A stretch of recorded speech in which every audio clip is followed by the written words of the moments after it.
पहला प्रश्न आप लोगों के सामने स्क्रीन पर आ जाता है।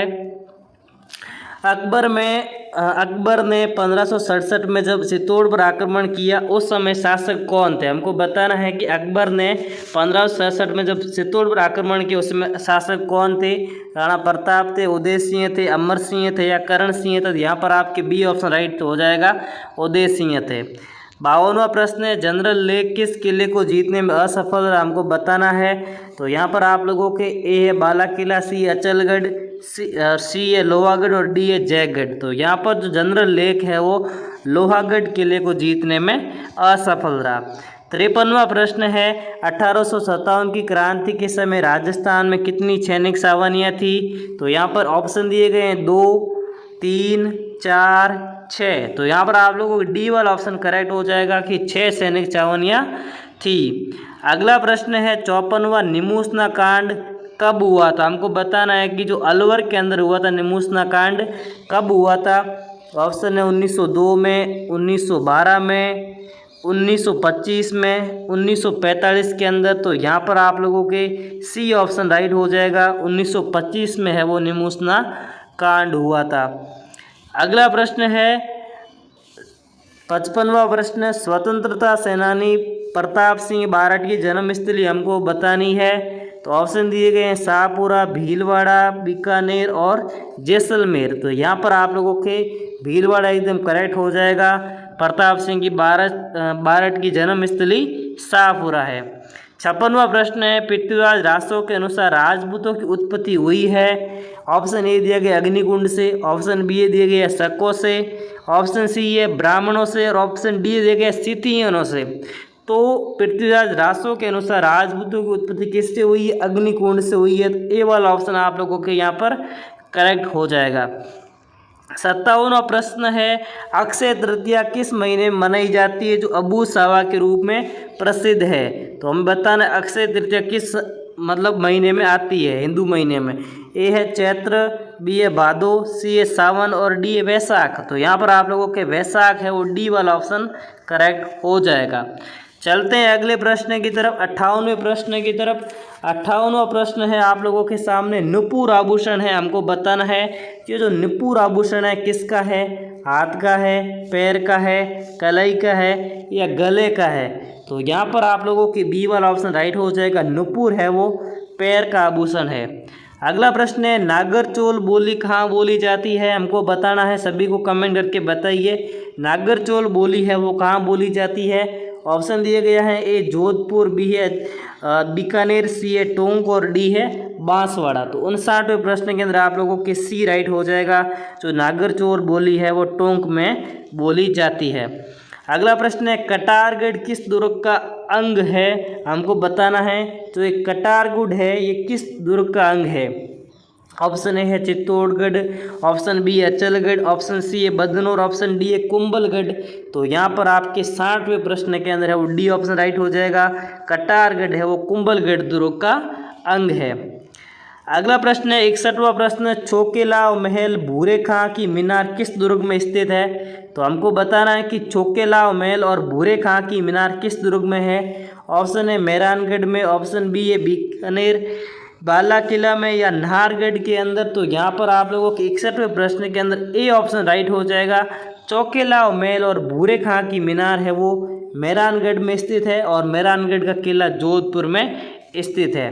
62वां प्रश्न है, निम्न में से 62वां प्रश्न है, निम्न में से कौन सा लोक नृत्य शेखावटी क्षेत्र का नहीं है। हमको बताना है कि जो ये नृत्य दिए गए हैं इसमें से कौन सा नृत्य शेखावटी का नृत्य नहीं है। तो यहाँ पर 62वें प्रश्न के अंदर आपके डी ऑप्शन राइट हो जाएगा, क्योंकि गीदड़, चंग और ढप ये तीनों नृत्य शेखावटी के नृत्य है। ठीक है, तो यहाँ पर डी ऑप्शन इसमें राइट हो जाएगा।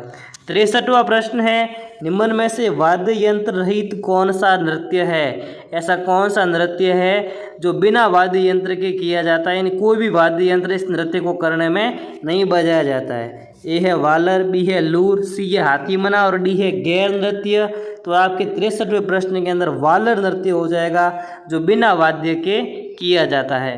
64वां प्रश्न है, किस वाद्य यंत्र में चमड़े की एक पट्टी पर 50-60 घुंघरू होते हैं? हमको बताना है कि किस वाद्य यंत्र में चमड़े की एक पट्टी पर 50-60 घुंघरू होते हैं। ऑप्शन ए है थाली में, बी है रमजोल में, सी है खड़ताल में और डी है श्रीमंडल के अंदर। तो 64वें प्रश्न के अंदर आपके बी राइट हो जाएगा।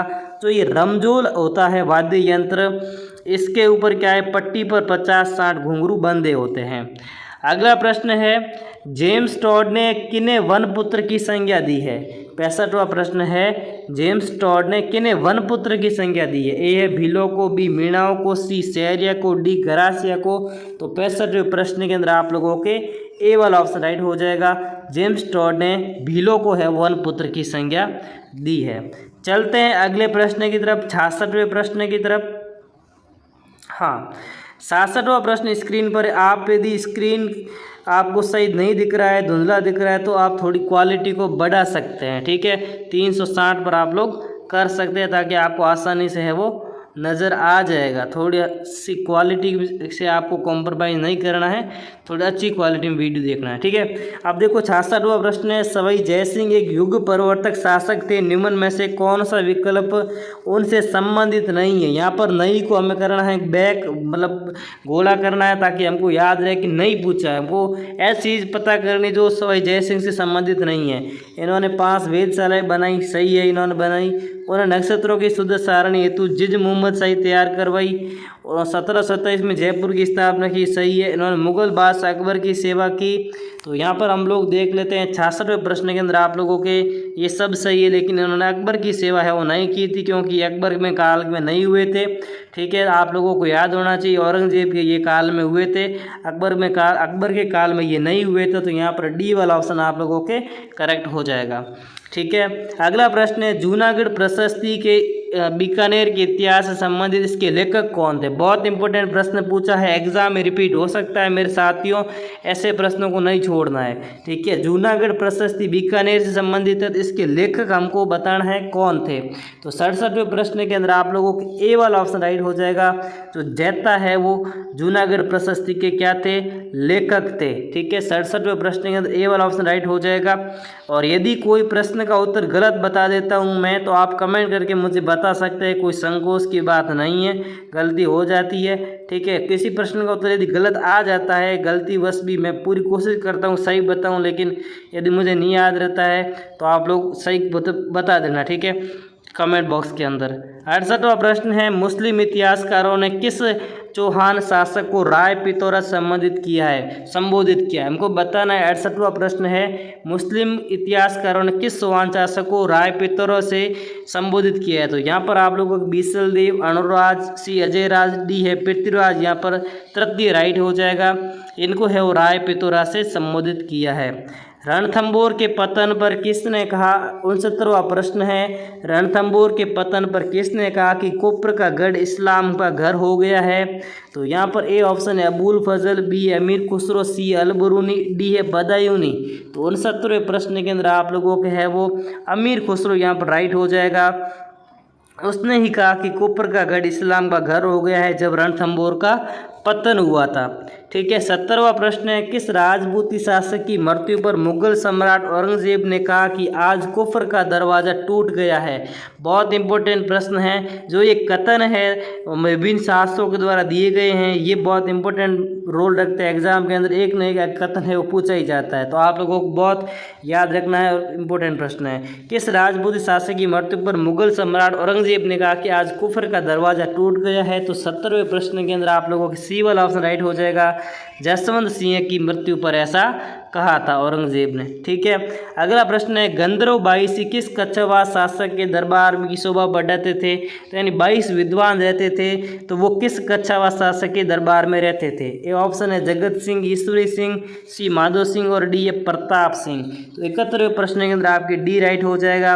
प्रताप सिंह के दरबार में है वो 22 विद्वान रहते थे जिन्हें गंधर्व 22 कहते थे, और प्रताप सिंह ने है वो हवा महल का निर्माण करवाया था, ठीक है, अगला प्रश्न है 72 अप्रैल 1857 क्रांति के समय सिरोही के पॉलिटिकल एजेंट कौन थे। हमको बताना है कि सिरोही राज्य के पॉलिटिकल एजेंट कौन थे। ए है मैकमोहन, जेडी हॉल, ईडन है और सावर्स है। तो 72वें प्रश्न के अंदर आप लोगों के बी ऑप्शन राइट हो जाएगा। जेडी हॉल है वो क्या थे, जो सिरोही है उसके पॉलिटिकल एजेंट थे। मैकमोहन है वो जोधपुर के थे, ईडन है उदयपुर के थे और सावर है वो जयपुर के थे। ठीक है, अगला प्रश्न है बेंगू किसान आंदोलन का नेतृत्व किसने किया था। बहुत इंपॉर्टेंट प्रश्न है, सभी को कमेंट करके इसका उत्तर बताना है कि बेंगू किसान आंदोलन का नेतृत्व है वो किसने किया था। श्री राम नारायण चौधरी ने, मोतीलाल तेजावत ने, गोविंद गुरु ने या माणिक्य लाल वर्मा ने। तो यहाँ पर आप लोगों के ए ऑप्शन राइट हो जाएगा। श्री राम नारायण चौधरी ने बेंगू किसान आंदोलन का नेतृत्व किया था। 74वां प्रश्न स्क्रीन पर आ जाता है। राजस्थान की अंतर्राष्ट्रीय सीमा 1017 किलोमीटर, इस सीमा के सबसे नज़दीक राजस्थान का कौन सा शहर है। तो हमको बताना है कि अंतर्राष्ट्रीय सीमा है राजस्थान की 1017 किलोमीटर, तो अंतर्राष्ट्रीय सीमा के सबसे नज़दीक है वो शहर कौन सा है। तो यहाँ पर आप लोगों के 74वें प्रश्न के अंदर डी ऑप्शन राइट हो जाएगा। जो गंगानगर है वो सर्वाधिक है वो अंतर्राष्ट्रीय सीमा के नज़दीक स्थित शहर है। हमको मिलान करना है, यहाँ पर सभी को मिलान करना है ध्यानपूर्वक देख करके। ठीक है, प्रश्नों का राजस्थान का कानपुर किसे कहते हैं, कोटा को कहते हैं। राजस्थान का पंजाब सांचौर को कहते हैं। राजस्थान की स्वर्ण नगरी जैसलमेर को कहते हैं। राजस्थान का प्रवेश द्वार भरतपुर को कहते हैं। तो यहाँ पर देख सकते हो आप लोग, ए में आप लोगों के हो रहा है तीसरा सही और बी में आप लोगों के हो रहा है दूसरा सही। तो यहाँ पर हम लोग देखते हैं ए के अंदर है तीसरा सही। ठीक है, तो यहाँ पर चौथा ऑप्शन आप लोगों का राइट हो जाएगा।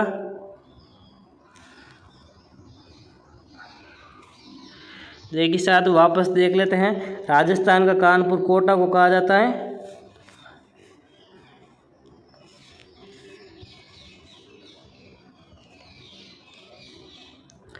ठीक है, ए में हो रहा है चौथा सही हो रहा है। ठीक है, तो ये आप लोगों के यहाँ ए वाला ऑप्शन राइट हो जाएगा। ए में चौथा है, बी में तीसरा है और सी में दूसरा है, डी में पहला है। ठीक है, तो यहाँ पर ए ऑप्शन राइट हो जाएगा। ठीक है, चलते हैं अगले प्रश्न की तरफ। निम्न विकल्प में से वह जिला जो नागौर की सीमा को स्पर्श नहीं करता है, हमको बताना है। निम्न विकल्प में से वह जिला जो नागौर की सीमा को स्पर्श नहीं करता है। बहुत इंपॉर्टेंट प्रश्न पूछा है। ए है जयपुर, बी है सीकर, सी है भीलवाड़ा, डी है जोधपुर। तो नागौर की सीमा को कौन सा जिला स्पर्श नहीं करता है। तो यहाँ पर 76वें प्रश्न के अंदर आप लोगों के भीलवाड़ा एकदम करेक्ट हो जाएगा। चलते अगले प्रश्न की तरफ। प्रतापगढ़ व बांसवाड़ा के मध्य के भूभाग को स्थानीय भाषा में किस नाम से जाना जाता है। बहुत इंपॉर्टेंट प्रश्न पूछा है। प्रतापगढ़ और बांसवाड़ा के मध्य के भूभाग को स्थानीय भाषा में किस नाम से जानते हैं। तो यहाँ पर आपके 56 का मैदान हो जाएगा, बिल्कुल करेक्ट। 78वां प्रश्न हमको असंगत बताना है, जो मतलब सही नहीं है। चिड़िया टूक कहाँ है, जोधपुर में है, सही है। त्रिकुट पहाड़ी नागौर में नहीं है। बैराड़ की पहाड़ी जयपुर में है। मालानी पर्वत बाड़मेर में, लेकिन आपके बी वाला ऑप्शन क्या है, सही सुमेलित नहीं है। तो हमारा बी ऑप्शन यहाँ पर करेक्ट हो जाएगा, असंगत है। राजस्थान को सर्वाधिक सतही जल किस नदी से प्राप्त होता है। पिछले क्लास में हम लोगों ने ये प्रश्न पढ़ा था, तो अब हमको ज़्यादा देरी नहीं करनी है। सतही जल है वो सबसे ज़्यादा चंबल से प्राप्त होता है। अब हमको यहाँ पर संगत बताना है। 3 ऑप्शन गलत है और एक क्या है, सही ऑप्शन दिया गया है। तो घग्गर काल का पर्वत श्रेणी है, साबी सेवर की पहाड़ियाँ है, कांतली खंडेला की पहाड़ियाँ, या ये सभी है। तो 80वें प्रश्न के अंदर आप लोगों के है वो यहाँ पर डी ऑप्शन राइट हो जाएगा। ये सभी क्या है, संगत है। क्या है साथियों, ये सभी क्या है, संगत है। घग्गर है वो काल का पर्वत श्रेणी से आती है, मतलब प्रवाहित होती है। साबी है वो सेवर की पहाड़ियाँ, जो सेवर की साबी नदी है ये सेवर की पहाड़ियों से निकलती है। और कांतली नदी है वो खंडेला की पहाड़ियों से निकलती है। तो यहाँ पर आप लोगों के सभी ऑप्शन है वो सही हो जाएंगे। चलते हैं 81वें प्रश्न की तरफ। 81वां प्रश्न, अधिकतर खारे पानी की झील राजस्थान की किस दिशा में अवस्थित है। ठीक है, मैंने आप लोगों को बता रखा है कि आप लोग थोड़ी क्वालिटी बढ़ा देंगे ताकि आसानी से दिख जाएगा। ठीक है, अधिकतर खारे पानी की झीलें राजस्थान में किस दिशा में अवस्थित है। तो आप लोगों को पता होना चाहिए, राजस्थान की अधिकतर खारे पानी की झीलें है वो कहाँ पर है, पश्चिमी भाग में है।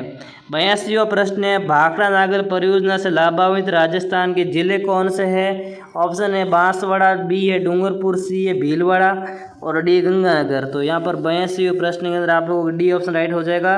गंगानगर और हनुमानगढ़ जिले है वो भाखड़ा नागल से लाभान्वित जिले है। अगला प्रश्न है 83वां प्रश्न, इंदिरा लिफ्ट सिंचाई परियोजना संबंधित है। हमको बताना है कि जो इंदिरा लिफ्ट सिंचाई परियोजना किस जिले से संबंधित है? सवाई माधोपुर से, बी है चूरू से, सी है नागौर से और डी है सीकर से। तो 83वें प्रश्न के अंदर आपके लोगों के यहाँ पर राइट हो जाएगा सवाई माधोपुर से। ये क्या है? संबंधित है। किससे संबंधित है? ए वाला ऑप्शन यहाँ पे आपके राइट हो जाएगा। अगला प्रश्न है, राजस्थान की किस फसल को स्थानीय भाषा में बणिया कहा जाता है? बहुत इंपॉर्टेंट प्रश्न पूछा है। राजस्थान की किस फसल को स्थानीय भाषा में बणिया कहा जाता है? तो 84वें प्रश्न के अंदर आप लोगों के बी राइट हो जाएगा, कपास को। ठीक है। अगला प्रश्न है 85वां प्रश्न है, राजस्थान में केंद्रीय भेड़ और ऊन अनुसंधान केंद्र कहाँ स्थित है? बहुत इंपॉर्टेंट प्रश्न पूछा है। केंद्रीय भेड़ और ऊन अनुसंधान केंद्र अविकानगर, वल्लभनगर, कुम्हेर या डग में स्थित है। तो 85वें प्रश्न के अंदर आपके अविकानगर राइट हो जाएगा। अगला प्रश्न है, प्रतिहार शासक जिसने सर्वप्रथम जालोर को अपनी राजधानी बनाया था, हमको बताना है। प्रतिहार शासक जिसने सर्वप्रथम जालोर को राजधानी बनाई, नागबड़ प्रथम है, नागबड़ द्वितीय है, महेंद्रपाल है और महेंद्रपाल द्वितीय है। तो 86वें प्रश्न के अंदर आपके नागबड़ प्रथम हो जाएगा, जिसने सर्वप्रथम जालोर को अपनी राजधानी बनाया। 87वां प्रश्न है, मध्यम काली मिट्टी राजस्थान की किस फसल की सर्वाधिक उपयुक्त होती है? हमको बताना है जो ये मध्यम काली मिट्टी है राजस्थान की किस फसल के लिए सर्वाधिक उपयुक्त होती है? ए है बाजरा से, बी है कपास से, सी है गेहूं से और डी है चना से। तो 87वें प्रश्न के अंदर आपके कपास राइट हो जाएगा। तो ये मध्यम काली मिट्टी होती है, कपास के लिए सर्वाधिक उपयुक्त होती है। 88वां प्रश्न है, मरुस्थल वनारोपण और भू संरक्षण केंद्र राज्य के किस जिले में स्थित है? हमको बताना है मरुस्थल वनारोपण और भू संरक्षण केंद्र राजस्थान किस जिले में है? 88वें प्रश्न आपके जोधपुर राइट हो जाएगा, जिसे काजरी भी कहते हैं, आफरी भी कहते हैं। 89वां प्रश्न है, असंगत बताना है हम लोगों को। अब हमको यहाँ पर असंगत बताना है। यहाँ पर आप लोगों को क्या दिए गए हैं? खनिज दिए गए और उनसे प्राप्त जहाँ से उत्पादित होते हैं वो जिला दिया गया है। ठीक है। तो हमको कौन सा यहाँ पर असंगत है? तो सबसे पहले आप लोगों को सही तरीके से एक बार प्रश्न को ध्यानपूर्वक देख लेना है। 89वें प्रश्न के अंदर है वो, यहाँ पर देखो डी ऑप्शन हो जाएगा, क्योंकि कोई भी यहाँ पर असंगत नहीं है।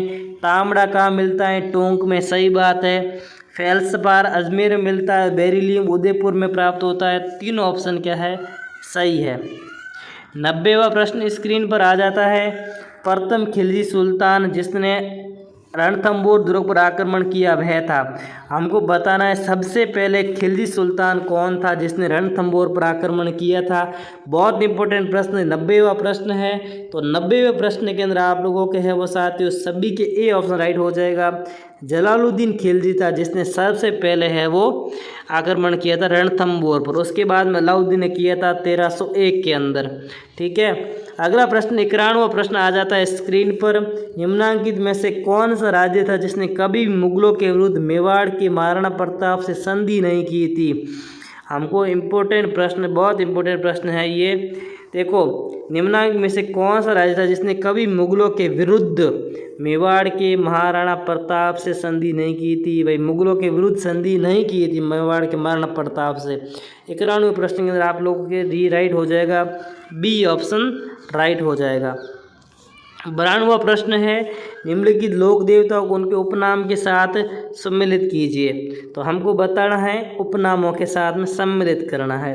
देखो, बाबूजी प्लेग रक्षक है और रामदेव जी रूणीचरा धनी है, गोगा जिंदा पीर है और तेजा जी काला और बाला के देवता है। तो यहाँ पर आप लोगों के सभी ऑप्शन है वो सही है, सामने मिले हुए। तो ये ऑप्शन यहाँ पर आपके राइट हो जाएगा।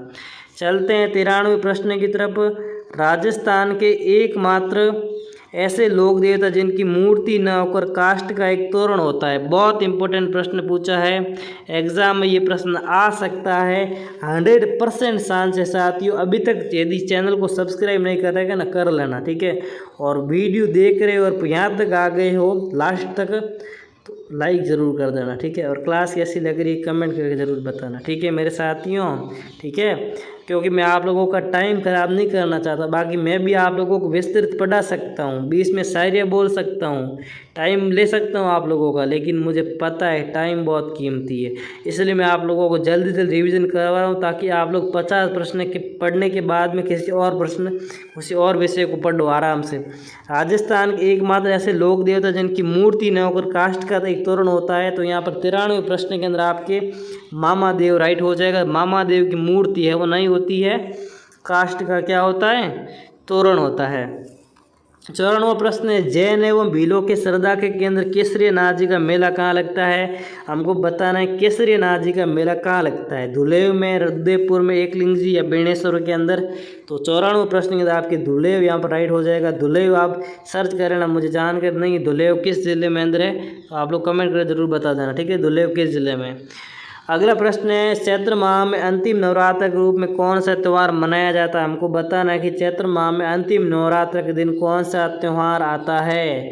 95वां प्रश्न है, और आपको पता होना चाहिए कि राम जी का जन्मदिन है ना, रामनवमी आती है चैत्र माह का जो अंतिम होता है नवरात्र उस दिन। तो अगला प्रश्न है, यहाँ पर भी हमको असंगत बताना है, ठीक है, असंगत बताना है, ठीक है। झुमका नाक में पहना जाता है साथियों, झुमका, चूड़िया कलाई पर सही बात है, पायजे पैर में, सूरमा सिर पर, लेकिन झुमका नाक में नहीं पहना जाता है। झुमका कहाँ पहना जाता है? कान में पहना जाता है। तो हमारा ये जो डी ऑप्शन है ये क्या है? असंगत है, तो यहाँ पर ये सही हो जाएगा। चलते हैं अगले प्रश्न की तरफ। अग्नि नृत्य का उद्गम हमको बताना है कत्रियासर बीकानेर से, यह किस संप्रदाय के अनुदाय द्वारा किया जाता है? जो हमको ये अग्नि नृत्य है ये किस संप्रदाय द्वारा किया जाता है? जसनाती संप्रदाय, बी ऑप्शन यहाँ पर राइट हो जाएगा, ठीक है। चलते हैं अगले प्रश्न की तरफ, 98वें प्रश्न की तरफ। हाँ, 98वां प्रश्न है, निम्न में से कौन सा नृत्य काल बिल द्वारा भीख मांगते हुए किया जाता है? बहुत इंपॉर्टेंट प्रश्न पूछा है, क्या भाई गजब का प्रश्न है। मैं 100% कहता हूँ ये प्रश्न एग्जाम में आ सकता है ना, ये आ सकता है प्रश्न एग्जाम के अंदर। 98वां प्रश्न है, निम्न में से कौन सा नृत्य काल बिल द्वारा भीख मांगते हुए किया जाता है? 98वें प्रश्न के आपके बागड़िया नृत्य हो जाएगा जो भीख मांगते हुए किया जाता है। अंग्रेजी के बी अक्षर की तरह इनमें से कौन सा घन वाद्य होता है? हमको बताना है कि अंग्रेजी के बी अक्षर की तरह कौन सा वाद्य यंत्र होता है जो हाथों के अंदर डाल के बजाया जाता है। 99 प्रश्न के आपके करताल राइट हो जाएगा, ठीक है, जो अंग्रेजी की बी अक्षर की तरह होता है, ठीक है, उसके अंदर हम हाथ डाल के दोनों को बजाते हैं, ठीक है। 100वां प्रश्न, राजस्थान की पहली सुनिर्मित नाट्यशाला राम प्रकाश थिएटर का निर्माण कहाँ कराया गया था? ये एग्ज़ाम में पूछा गया प्रश्न है ना, ये 100वां प्रश्न है ना, ये एग्ज़ाम में पूछा गया प्रश्न है। मुझे याद नहीं अब किस एग्ज़ाम पूछा गया है, लेकिन ये 100% ये प्रश्न एग्ज़ाम में पूछा गया है। BSTC 2021 में मुझे लग रहा है पूछा गया है, ठीक है। तो आप लोगों को इतना विश्वास हो गया होगा इसमें से प्रश्न रिपीट हो सकते हैं एग्ज़ाम के अंदर, 100% आ सकते हैं। तो 100वें प्रश्न के अंदर आप लोगों के सी ऑप्शन राइट हो जाएगा। तो राम प्रकाश थिएटर है ये जयपुर के अंदर स्थित है। तो ये थे साथियों आज की क्लास, कैसी लगी कमेंट करके ज़रूर बता देना, ठीक है। और 50 में से कितने प्रश्न हैं वो सही कर पाए आप लोग ये भी कमेंट करके बताना। 40+ किसने की है जल्दी से कमेंट करके बता देना। क्लास कैसी लगी? नाइस, सुपर, वेरी नाइस, तो ये भी आप लोग बता देना।